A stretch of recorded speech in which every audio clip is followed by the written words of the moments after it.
Assalamualaikum warahmatullahi wabarakatuh. Perkenalkan, nama saya Revian Dwi Alfiandi, mahasiswa Ilmu Politik UIN Sunan Ampel, Surabaya. Dan saat ini saya sedang menempuh semester 3. Video ini saya buat guna memenuhi tugas ujian tengah semester mata kuliah Studi Demokrasi dan Hak Asasi Manusia yang diampu oleh Ibu Ajeng.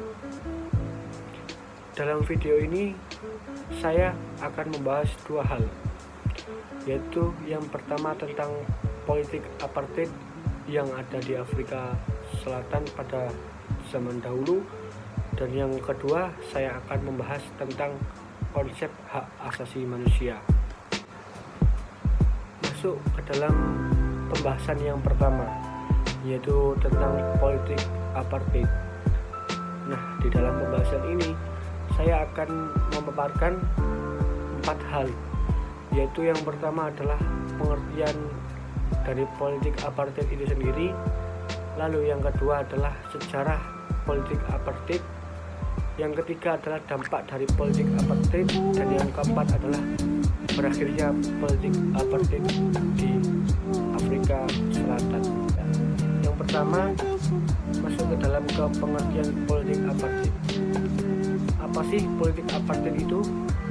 Nah, politik apartheid itu adalah sebuah kebijakan politik yang rasial yang ditetapkan di Afrika Selatan pada tahun 1948, dan pada awalnya politik apartheid diterapkan di Afrika Selatan guna pemisahan hak dan kewajiban pada ras kulit putih dan kulit hitam. Lalu kenapa ada sih apartheid itu? Kita akan membahas pada sejarahnya. Nah, Mandela itu pertama dinyatakan bebas tepat pada tanggal 11 Februari. Pemerintahan Afrika Selatan untuk reformasi konstitusional. Mandela juga menyatakan bahwa ia akan melakukan perjuangan dengan damai. Di tahun 1991, Mandela terpilih sebagai presiden dari African National Congress atau disingkat sebagai ANC.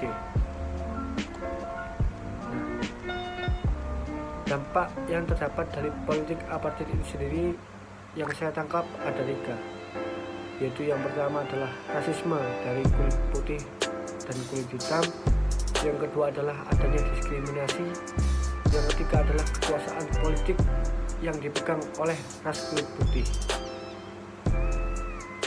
Pada berakhirnya politik apartheid di Afrika Selatan meninggalkan beberapa hal, yaitu yang pertama kebebasan pada ras kulit hitam, dan yang kedua terhapusnya undang-undang darurat di negara yang berlaku di Afrika Selatan, dan yang ketiga yaitu mendapat pengakuan dari dunia global. Mungkin itu saja pembahasan singkat tentang politik apartheid, dan yang sekarang kita akan masuk ke dalam pembahasan yang kedua, yaitu tentang konsep hak asasi manusia.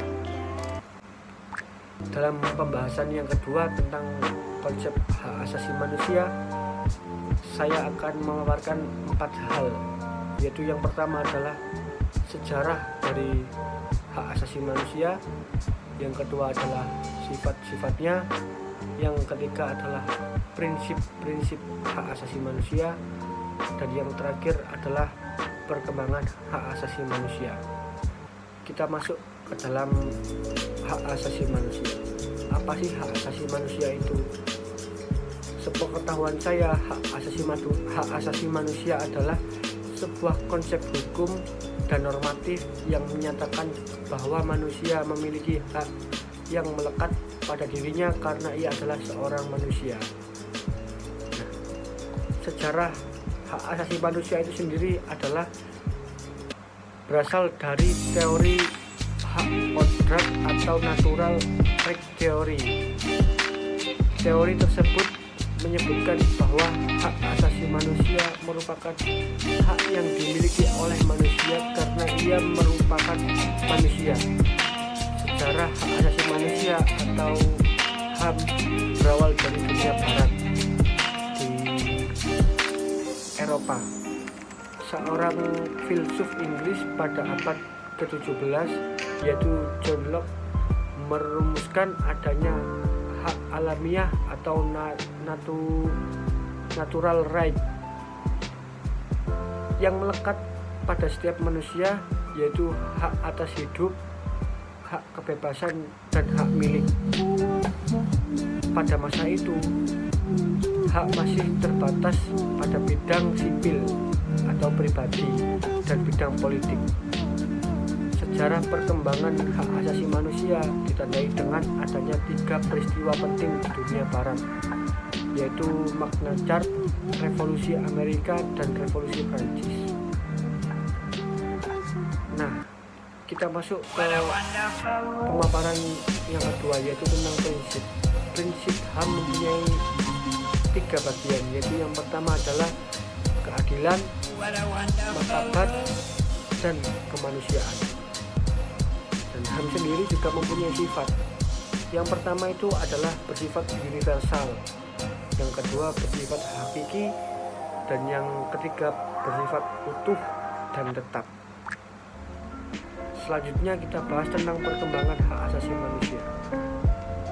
Sejarah perkembangan hak asasi manusia ditandai dengan adanya 3 peristiwa penting di dunia barat, yaitu Magna Carta, Revolusi Amerika, dan Revolusi Prancis. Piagam perjanjian antara Raja John dari Inggris dengan para bangsawan disebut Magna Carta. Dalam perkembangan HAM di Indonesia tentunya sangat mengalami kemajuan. Kemajuan tersebut antara lain adalah dapat terbentuknya Komnas HAM di Indonesia dan terwujudnya dalam Undang-Undang Republik Indonesia nomor 29 tahun 1999 tentang hak asasi manusia. Nah, mungkin itu saja materi tentang politik apartheid dan konsep hak asasi manusia yang dapat saya paparkan pada video ini. Mungkin terdapat kekurangan materi atau terdapat salah kata, saya mohon maaf sebesar-besarnya. Semoga video ini bisa bermanfaat dan bisa menambah wawasan bagi setiap orang yang menonton. Saya Revian Dwi Alfiandi pamit undur diri. Terima kasih. Wassalamualaikum warahmatullahi wabarakatuh.